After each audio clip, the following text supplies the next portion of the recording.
तो बच्चों, आज हम पढ़ेंगे हमारे कक्षा 7 से वसंत भाग 2 पुस्तक में से पाठ संघर्ष के कारण मैं तुनुक मिजाज हो गया धनराज। इस पाठ में हम धनराज पिल्ले के बारे में पढ़ेंगे। सबसे पहले हम धनराज जी का जीवन परिचय प्राप्त करते हैं। इनका पूरा नाम है धनराज पिल्ले और इनका जन्म 16 जुलाई 1968 पुणे के खड़की, जो कि महाराष्ट्र में आया हुआ है, वहां पर हुआ था। इनके पिता का नाम है नागालिंगम पिल्ले और माता जी का नाम है अंदालम्मा। इन्हें तमिल, हिंदी, मराठी एवं अंग्रेजी इन भाषाओं का भी ज्ञान है और यह इंडियन एयरलाइन में असिस्टेंट मैनेजर के रूप में फिलहाल कार्यरत है। इन्होंने 3 ओलंपिक, 3 वर्ल्ड कप एवं 4 एशियाई खेलों में भाग लेने वाले यह पहले एकमात्र भारतीय खिलाड़ी हैं। आइए पाठ की शुरुआत करते हैं कि हॉकी के सुप्रसिद्ध खिलाड़ी धनराज पिल्ले जब 35 वर्ष के हो गए, उनका साक्षात्कार अर्थात इंटरव्यू विनीता पांडे ने लिया था और इस साक्षात्कार का संपादित अंश इस पाठ में दिया गया है। विनीता जी ने धनराज जी से प्रश्न पूछा कि खड़की, पुणे की तंग गलियों से लेकर मुंबई के हीरा नंदानी पवे कॉम्प्लेक्स तक आपका सफर बहुत लंबा और कष्ट साध्य रहा है। उस सफर के बारे में कुछ बताइए। अर्थात इस पैराग्राफ में जो बताया गया है, विनीता के द्वारा जो पूछा गया प्रश्न है कि आप गरीबी से लेकर के अमीरी तक आपका जो सफर रहा है, जो कि मुश्किलों से भरा रहा है, उस सफर के बारे में कुछ बताइए। अब इनके प्रश्नों का उत्तर देते हुए धनराज कहते हैं कि मेरा बचपन तो मुश्किलों से भरा रहा। हम बहुत ही गरीब थे। हम दोनों भाई हॉकी खेलते थे। उन्हीं के चलते मुझे भी उसका शौक हुआ। अब देखिए, मेरे दोनों भाई हॉकी खेलते थे। इस पार्ट में इनके भाई का नाम बताया गया है रमेश। पर हॉकी स्टिक खरीदने तक की भी हैसियत नहीं थी, अर्थात वो इस लायक भी नहीं थे कि वे अपनी खुद की हॉकी स्टिक खरीद सके। इसलिए अपने साथियों की स्टिक उधार मांगकर काम चलाता था। वो मुझे तभी मिलती जब वे खेल चुके होते। इसके लिए बहुत धीरज के साथ अपनी बारी अर्थात अपना नंबर आने का इंतजार करना पड़ता था। मुझे अपनी पहली स्टिक तब मिली जब मेरे बड़े भाई अर्थात रमेश, जब उन्हें भारतीय कैंप के लिए चुन लिया गया, तब उन्होंने धनराज को अपनी पुरानी स्टिक दे दी थी। वह नई स्टिक तो नहीं थी, लेकिन मेरे लिए बहुत कीमती थी। क्यों? क्योंकि वह स्टिक मेरी अपनी थी। तो इस प्रकार से हमने देखा कि शुरुआती दौर में धनराज पिल्लो को खुद की स्टिक के लिए भी अनेक दिक्कतें उठानी पड़ी थी। आगे वे बताते हैं कि मैंने अपनी जूनियर राष्ट्रीय हॉकी सन 1985 में मणिपुर में खेली। तब मैं सिर्फ 16 साल का था। देखने में दुबला पतला और छोटे बच्चे जैसा चेहरा। अपनी दुबली कद काठी के बावजूद मेरा ऐसा दबदबा अर्थात प्रभाव था कि कोई मुझसे भिड़ने की कोशिश नहीं करता था। मैं बहुत जुझारू अर्थात संघर्षशील था, मैदान में भी और मैदान के बाहर भी। अर्थात जब गरीब थे तब भी इन्होंने संघर्ष किया और जब खेल के मैदान में थे तब भी इन्होंने संघर्ष किया। 1986 में मुझे सीनियर टीम में डाल दिया गया और मैं बोरिया बिस्तरा बांध कर यानी कि पूरी तरह तैयार होकर पुणे से मुंबई चले आए। उस साल मैंने और मेरे बड़े भाई अर्थात रमेश ने मुंबई लीग में बेहतरीन खेल खेला। हमने खूब धूम मचाई। इसी के चलते मेरे अंदर एक उम्मीद जागी कि मुझे ओलंपिक 1988 के लिए नेशनल कैंप से बुलावा जरूर आएगा, पर नहीं आया।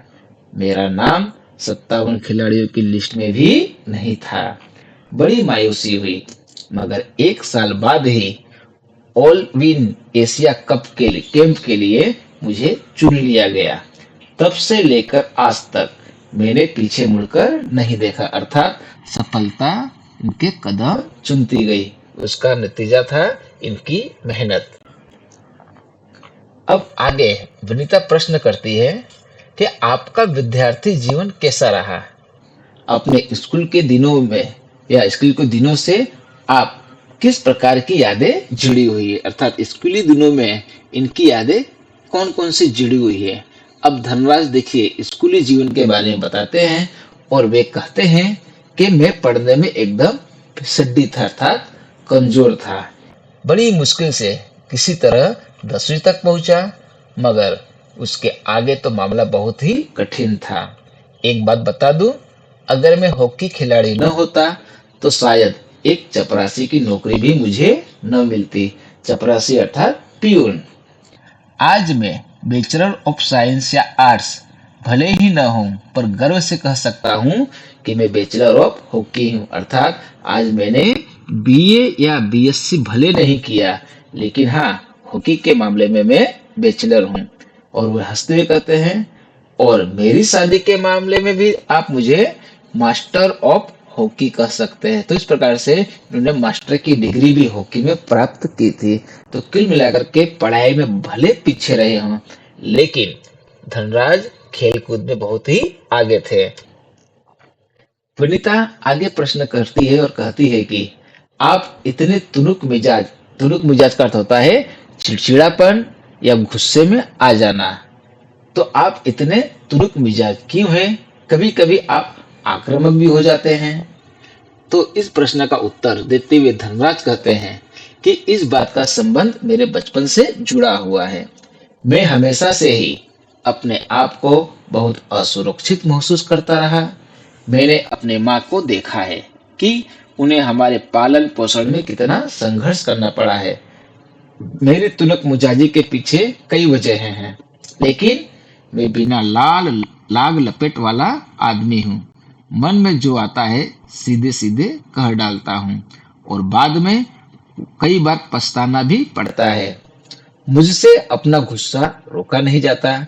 दूसरे लोगों को भी मुझे उकसाने में मजा आता है। मुझे जिंदगी में हर छोटी बड़ी चीज के लिए जूझना पड़ा, अर्थात बहुत ही डटकर मुकाबला करना पड़ा, जिसकी वजह से मैं चिड़चिड़ा हो गया हूँ। साथ ही साथ मैं बहुत भावुक इंसान भी हूँ। मैं किसी को तकलीफ में नहीं देख सकता। मैं अपने दोस्तों और अपने परिवार की बहुत कद्र करता हूँ। मुझे अपनी गलतियों के लिए माफी मांगने में कोई शर्म महसूस नहीं होती। तो धनराज ने जो कुछ बताया उससे हमें एक चीज की प्रेरणा जरूर मिलती है। यदि हमने जीवन में कभी गलती की है तो गलती के लिए हमें माफी मांग लेना चाहिए। और आगे वनिता कहती है आपके परिवार की आपके लिए क्या अहमियत है? अब धनराज इनके प्रश्न का उत्तर देते हुए कहते हैं सबसे अधिक प्रेरणा मुझे अपनी माँ से मिली। उन्होंने हम पर भाई बहनों में अच्छे संस्कार डालने की कोशिश की। मैं उनके सबसे नजदीक हूँ। मैं चाहे भारत में रहूं या विदेश में, रोज रात में सोने से पहले माँ से जरूर बात करता हूँ। मेरी माँ ने मुझे अपनी प्रसिद्धि को विनम्रता के साथ संभालने की सीख दी है, अर्थात मैं भले इतना फेमस हो गया हूं तो क्या हुआ, लेकिन मेरे अंदर मैनर्स जरूर है। मेरी सबसे बड़ी भाभी कविता भी मेरे लिए माँ की तरह है और वह भी मेरे लिए प्रेरणा स्रोत रही है, अर्थात माँ और भाभी का प्रभाव इनके जीवन पर विशेष रूप से देखने को मिलता है। अब आगे विनीता प्रश्न पूछती है आपने सबसे पहले कृत्रिम घास अर्थात स्ट्रो टर्फ पर हॉकी कब खेली? अब इस प्रश्न का उत्तर देते हुए धनराज जी बताते हैं मैंने सबसे पहले कृत्रिम घास पर तब देखी जब राष्ट्रीय खेलों अर्थात नेशनल्स में भाग लेने 1988 में मैं नई दिल्ली आया। मुझे याद है कि किस तरह सोमैया और जोकिम कार्वालो मुझे एक कोने में ले जाकर कृत्रिम घास पर खेलने की गुर अर्थात तरीका उपाय बता रहे थे। और तब वे बताने में लगे हुए थे और मैं क्या कर रहा था, झुक झुक कर उस मैदान को छू रहा था कि यह टर्फ किस तरह की होती है। मुझे विश्वास नहीं हो रहा था कि विज्ञान इस कदर तरक्की कर सकता है जिससे कृत्रिम घास तक उगाई जा सके। और आगे विनीता प्रश्न करते हुए कहती है कि हर युवक का यह सपना होता है कि उसके पास एक कार हो। आपके पास अपनी पहली कार कब आई? अब इस प्रश्न का उत्तर देते हुए धनराज जी बताते हैं कि मेरी पहली कार एक सेकेंड हैंड अरमाडा थी जो मुझे मेरे पहले के एम्प्लॉयर ने दी थी। तब तक मैं काफी नामी खिलाड़ी बन चुका था, मगर यह कोई जरूरी नहीं कि शोहरत पैसा साथ लेकर आए।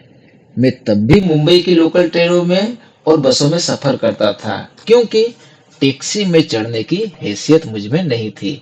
मुझे याद है एक बार किसी फोटोग्राफर ने एक भीड़ से भरे रेलवे स्टेशन पर मेरी तस्वीर खींचकर अगली सुबह अखबार में यह खबर छाप दी कि हॉकी का सितारा पिल्ले अभी भी मुंबई की लोकल ट्रेनों में सफर कर रहा है।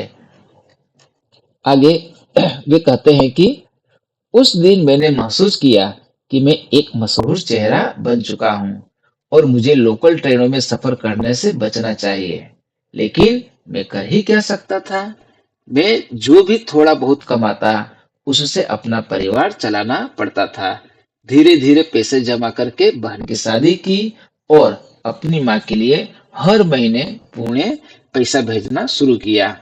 आज मेरे पास एक फोर्ड आइकॉन है जिसे मैंने सन 2000 में खरीदा था, मगर वो किसी कॉरपोरेट हाउस का दिया हुआ तोहफा नहीं, बल्कि मेरी मेहनत की गाढ़ी कमाई से खरीदी हुई कार है।